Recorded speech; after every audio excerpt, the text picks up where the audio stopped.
Hey everybody, my name is Riley and I am the youth pastor here at Family Christian Center, and I hope you all are doing well.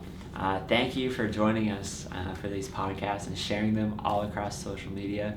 It's really cool to see hope being spread, and work can be stressful, life can be stressful, and so it's just great to have these little moments where we can just refocus back on the Word of God and just see hope come alive. And so today I want to share with you one of my favorite stories, and it's found in the book of Matthew, Matthew chapter 14.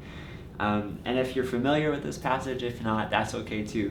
This whole chapter of the book of Matthew shows Jesus' miracles, and you see this whole character development of the disciples. And so this particular story is where Jesus walks on water. Now I gotta be honest, when I first heard of this story, and when I read it for myself, I was told that we can do all things through Jesus.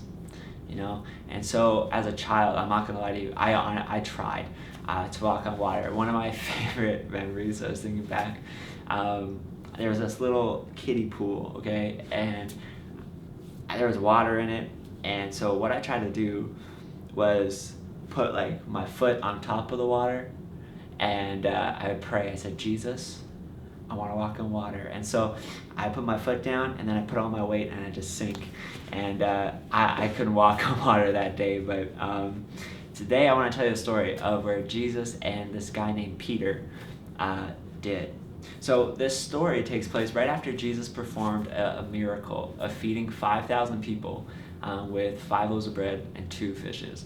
And so afterwards, there's this huge crowd. There's like 5,000 people, right? So big crowd. And he dismisses them, and he tells the disciples, you go to the other side of the lake. I'll meet you over there. So the disciples are like, all right, fine. So they get on this boat, and they sail. And Jesus goes, and he goes to pray by himself on a mountainside. Now, this is one of my favorite parts. So Matthew 14, verse 25.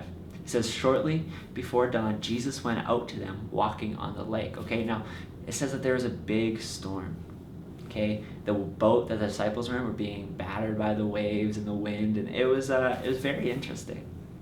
So verse 26, when the disciples saw him walking on the lake, they were terrified. They were like, it's a ghost. And they cried out in fear.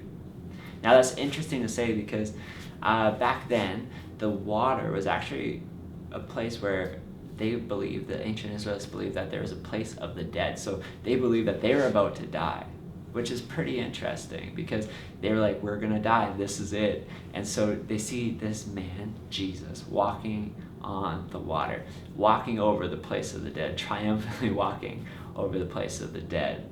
And so Jesus, he sees them, and he immediately says this. He goes, take courage. It is I. Don't be afraid. Now, I love the disciple named Peter, mainly because he's so much like you and I. He has so many things. He's either a guy that got it really right or really wrong. And so in verse 28, he says this, Lord, if it's you, tell me to come to you on the water. That's a pretty bold move, right? There's a huge storm happening around him. And he goes, Jesus, if it's you, I'm going to walk on this water. That's putting his whole trust in Jesus because he knows if it is Jesus, if it's truly Jesus, Jesus won't let him drown. That's pretty incredible. And maybe for you today, you might, wherever you are in life, you might get to understand that a little bit better. That wherever you are, might take this a little more step, another step of faith, and just to say, Jesus, I'm going to trust you because I know you won't let me fail. But let's continue reading. So Jesus, in all boldness and all wisdom, he says one word in Matthew 29. He says this, come. Then Peter got out of the boat, walked on the water, and came towards Jesus. So this man is walking on water with Jesus, which is pretty incredible. Could you imagine the disciples? They moments ago, they were terrified, thought they were going to die. Next thing you know, Peter is walking on water, going towards Jesus. But verse 30 gives us a better picture of what's happening in Peter's mind. It says this, but when he saw, this is Peter, but when he saw the wind, he was afraid, and began to sink. And he cried out, "Lord, save me." See, Peter had his eyes focused on Jesus, his perspective set on Jesus. And so he's walking on water, focusing right on Jesus. But then he got distracted. He got consumed by the wind and the waves. And I was thinking about this, and I was thinking how often in my own life I get completely distracted by the winds and the waves, the storms of life that surround me. It's easy for me to get stressed out. It's easy for me to lose focus. And when I do that, I begin to sink in my worries and my stress and feeling like I can't get anything done. And I was thinking, what's a good message for a Monday morning as we continue going on is to keep our eyes focused on Jesus and not let the winds and the waves of life bring us down. But here's the cool thing, friends. Verse 31, immediately Jesus reached out his hand and caught him. See, the cool thing about this story is that there's 4 different elements, right? You got Peter walking on water. He's trusting in Jesus.